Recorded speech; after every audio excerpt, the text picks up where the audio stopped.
नमस्कार. महाराष्ट्र राज्याचे दिवंगत उपमुख्यमंत्री आणि पुणे जिल्ह्याचे पालकमंत्री, आपणा सर्वांचेच लोकनेते आदरणीय स्वर्गीय अजितदादा पवार यांचा 22 जुलै रोजी जयंतीचा कार्यक्रम संपूर्ण महाराष्ट्रामध्ये समाजोपयोगी उपक्रमाने साजरा होत आहे. खरं तर अजितदादा आपल्यात नसणं हीच गोष्ट मनाला पटत नाही. दादांच्या जाण्यानं खूप मोठं नुकसान झालेलं आहे.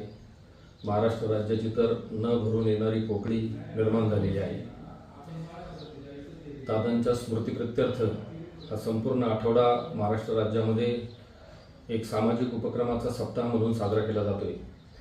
त्यामध्ये जुन्नर तालुक्यामध्ये सुद्धा अनेक सामाजिक उपक्रम या संपूर्ण सप्ताहामध्ये राबविण्यात येणार आहेत.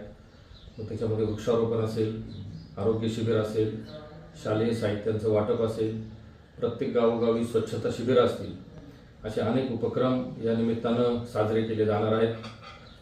सर्वात महत्त्वाचं म्हणजे दादाची स्मृती कायम चिरंतन राहावी या हेतूनं जुन्नर तालुक्यामध्ये राजुरी गावामध्ये 26 एकरमध्ये देवराई प्रकल्प त्या निमित्तानं उभा करत आहोत. जुन्नर तालुक्याचे माजी आमदार सन्माननीय अतुल शेठ बेनके यांच्या माध्यमातून आणि देवराई प्रकल्पाचे प्रमुख राष्ट्रवादी काँग्रेसचे नेते सन्माननीय सायाजी शेठ शिंदे यांच्या सहकार्यानं आणि मार्गदर्शनानं हा प्रकल्प त्या ठिकाणी उभा राहत आहे. त्याच ठिकाणी अजितदादांचं स्मारक आणि त्याच्या सभोवताली जवळजवळ 7,000 वृक्षांची लागवड त्या निमित्ताने केली जाणार आहे. अतिशय सुंदर असा हा प्रकल्प त्या ठिकाणी उभा करत आहोत. एकदम प्लॅनिंगने त्या ठिकाणी डेव्हलपमेंट चालू आहे आणि या संपूर्ण प्रकल्पाच्या शुभारंभाच्या निमित्तानं त्या ठिकाणी येत्या 26 जुलै रोजी महाराष्ट्र राज्याच्या उपमुख्यमंत्री, आपणा सर्वांच्या नेत्या, पुणे जिल्ह्याच्या पालकमंत्री आदरणीय सुनेत्रावहिनी पवार, त्याचप्रमाणे सयाजी शिंदे साहेब हे प्रमुख मान्यवर म्हणून त्या कार्यक्रमाला उपस्थित राहत आहे. अतुल शेठ बेनके यांच्या मार्गदर्शनाखाली हा संपूर्ण कार्यक्रम त्या ठिकाणी आयोजित करण्यात आलेला आहे. आपण सर्वांनी या कार्यक्रमाला मोठ्या संख्येनं उपस्थित राहून आदरणीय दादांच्या प्रती आदरांजली व्यक्त करण्यासाठी 26 जुलैला राजुरी या ठिकाणी उपस्थित राहावं असंही आवाहन या निमित्तानं करतो. त्याचप्रमाणे गेले अनेक वर्ष आदरणीय दादांचा वाढदिवस 22 जुलै आणि आमचे सर्वांचे लाडके नेते अतुल शेठ बेनके यांचा वाढदिवस 23 जुलै, दोन्ही वाढदिवस जवळजवळ असल्यामुळं दोघांचाही वाढदिवस अनेक समाजोपयोगी उपक्रम साजरे करून संपूर्ण तालुक्यामध्ये त्या ठिकाणी केला जायचा. यावर्षी मात्र ही अतिशय फार मोठी दुःखद अशी घटना आमच्या सगळ्यांच्या दृष्टीनं आहे. आदरणीय दादाच आपल्यात नसल्यामुळं या वर्षीचा सन्माननीय अतुल शेठ बेनके यांचा होणारा वाढदिवस आम्ही सगळ्यांनी असा निर्णय घेतला की हा वाढदिवस साजरा होणार नाही. परंतु आपलं सगळ्यांचं अतुल शेठ बेनके यांच्यावरचं प्रेम या निमित्तानं अतुल शेठ बेनके त्यांच्या नारायणगावच्या राहत्या घरी 23 तारखेला संपूर्ण दिवसभर म्हणजे संध्याकाळी 4 वाजेपर्यंत आपल्या सर्वांसाठी उपलब्ध राहणार आहे. आपण त्यांना प्रत्यक्ष येऊन भेटू शकता.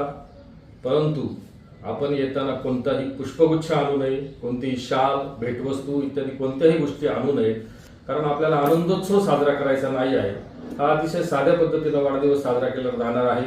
तरी माझी सर्व कार्यकर्त्यांना, तालुक्यातील नेत्यांना, पदाधिकाऱ्यांना विनंती राहील, कुठल्याही प्रकारचे फ्लेक्स आपण लावू नये, आनंदोत्सव साजरा करू नये. आपण जर अतुल शेठला भेटण्यासाठी येणारच असाल वाढदिवसाच्या दिवशी, तर मात्र गेल्या अनेक वर्ष जसा बेनके परिवार, अतुल शेठ बेनके मित्र परिवार आणि संघटनेच्या वतीनं संपूर्ण तालुक्यामध्ये शालेय साहित्य वाटपाचा कार्यक्रम गेल्या अनेक वर्ष आपण घेतोय. त्या कार्यक्रमाला हातभार लावण्यासाठी आपण येताना जर विद्यार्थ्यांना उपयोगी पडतील अशा शालेय वह्या जर घेऊन आला तर तो कार्यक्रम अतिशय स्तुत्य होईल. मी पुन्हा एकदा आमच्या सगळ्या संघटनेच्या वतीनं आपल्या सर्वांना विनंती करतो की येत्या 23 जुलै रोजी जो अतुल शेठ बेनके यांचा वाढदिवस होणार आहे तो साजरा होणार नाही. याच्या आपण सर्वांनी कृपया दखल घ्यायची आहे आणि सर्वांनी सहकार्य करायचं आहे. त्याचप्रमाणे येत्या 26 तारखेला आपण सर्वांनी देवराई प्रकल्पाच्या या कार्यक्रमासाठी मोठ्या संख्येनं उपस्थित राहून अजितदादांना भावपूर्ण आदरांजली व्यक्त करायची आहे.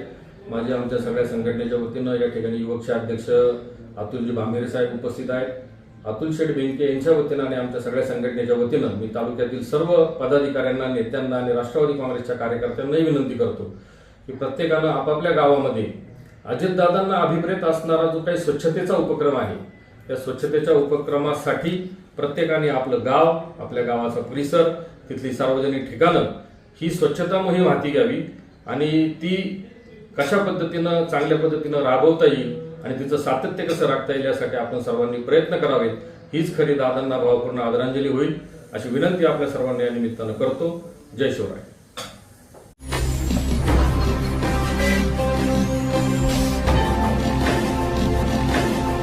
ताज्या घडामोडी आणि नवनवीन माहिती मिळवण्यासाठी समाज दर्पण या YouTube चॅनलला सबस्क्राईब करा आणि बेल आयकॉनवर क्लिक करा.